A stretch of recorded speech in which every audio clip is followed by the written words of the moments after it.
Do you really own your things, or could it be the other way around?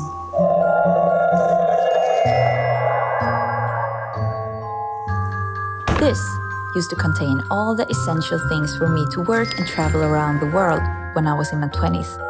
And this was my first experience with minimalism. Touring the world as a professional figure skater. I didn't think of my life as minimal then, but looking back now, I realized I pretty much lived the idea of what minimalism is all about. Hi, I'm Cecilia and I live in Sweden. I create videos that I hope can help both me and inspire others to live their lives more intentional.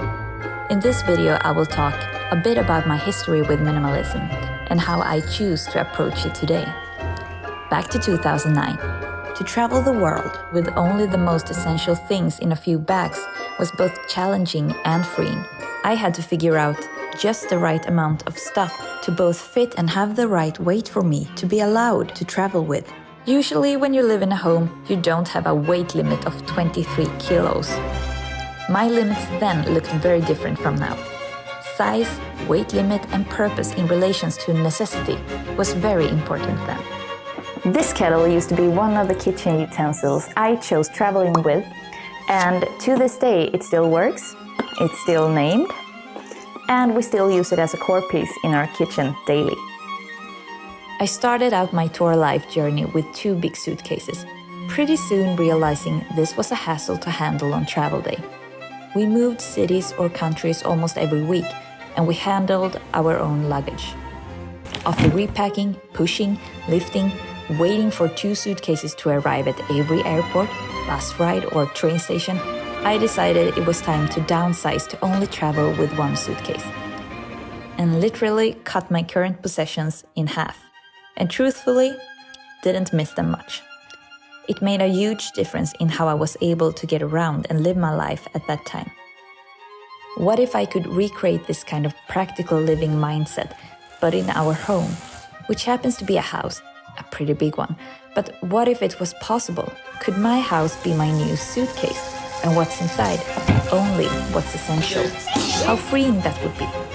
I know it sounds a bit funny. Obviously, it's more of a dream manifestation. I do have a family now and a home to take care of. So a spork and foldable plates will not be my go-to this time. No, this is how I implement minimalism today and how you can start doing it too. It is true that we choose our life, but it's also true that we can choose at any moment to change our path. Jamie McGee. First of all, it might be good to clarify your why. Why do you want to simplify or change your life? What is it you want more or less of? Are you doing anything today that helps you move towards that goal? If not, what can you start with? I think the first step to finding clarity in life is to take out the trash that is holding you back. If you've seen the movie Limitless, a guy reaches his full brain capacity by taking a pill, and the first thing he chooses to do is to go home and clean up his apartment. Finding clarity is something you need to create space for to experience. Once you have breathing room, you can move on to more important things in life. My why and reason was owning my own time. I talk about this more in my first video. Taking charge of my home, less managing and cleaning, more time for my family, more calm, less stress, and to make room for exercising, eating better food, and living a more healthy life. A life lived not for show, but for me. When you know your why, you're ready to free up some time in your calendar. Saying yes to something means saying no to something else. And you're gonna need time for decluttering. Like John Mayer sings in one of his songs, twice as much ain't twice as good. And this is true when it comes to stuff. Wait a minute. More things means more cleaning. More clothes means more decision-making and laundry. This isn't my world. More food, overeating, tummy ache and... Disappointed! Yeah, you get the idea. Our brain is pretty much wired the same way as our ancestors 10,000 years ago, and we have always loved having and collecting things. This used to be a way for us to learn new things, to study and marvel about the mysteries of the world, but a lot of things today don't qualify for that and just clutter up our lives. Anyway, I think the best thing to start decluttering is your clothes and shoes. Most people only use 20% of what's in the wardrobe, which means there's probably a big amount of items you can let go of pretty fast, like 80%. After this, I would encourage you to declutter the areas you use the most, like the kitchen and bathroom. Do you own big furniture you can let go of? We used to have all the furniture from our first apartment together, along with all our new ones, and they didn't even fit our home or style any longer. But they were there, annoying me and taking up space. When I learned how to let go of stuff, I finally came to my senses and sold or donated most of them. For me, floor space is one of the best impacts of minimalism. I like big open spaces. You did it! It looks amazing! Look at that! Look at all this floor space!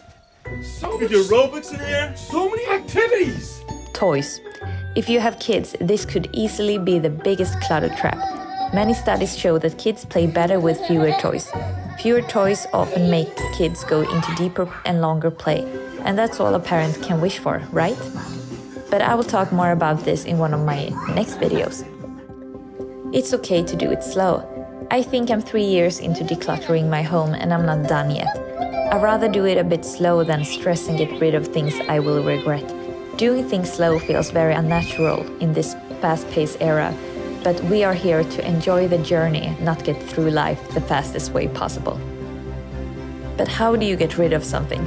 Becoming a minimalist is not something I'm in a hurry to become, since I think it's important to get rid of your things responsibly, or the world will overflow with stuff and become a trash planet like in the movie WALL-E. There are so many suggested rules of how you can do this, but to sum them up, if something doesn't serve your purpose, you probably don't need it. It can be as simple as asking yourself, do I use this? Do I need it? What would I use instead if I didn't have this? Do I even like it? If not, follow Elsa's advice. But the minimalist lifestyle is really a lifelong journey. Once you start seeing and feeling the benefits of owning less, most people choose not to go back. It's all about balance and realizing that everything you own takes up space, energy, and needs to be taken care of. We should all take care of relationships, family, and people, not things. I've come to peace with that. I actually enjoy this simpler life, knowing it's okay to live a life that might seem boring to other people. Simple doesn't mean easy. It takes some time, dedication, and effort, but when you master it, it will both look and feel more effortless. Living with less is freeing, but sometimes having more of the right thing is better. The biggest impact minimalism and simplifying my life has made this far is that it brought clarity into what I want more of in my life. And it's not stuff, but life. And I'm really looking forward to it. We all are. We can't wait to meet you, little one. Men, den ska ligga kvar ända fram i början. Så där finns det en. Thank you for watching this video. I hope it inspired you into letting go of some things in your life that might be holding you back. And if it did, let me know in the comments. I hope I see you in my next video, but until then, take care.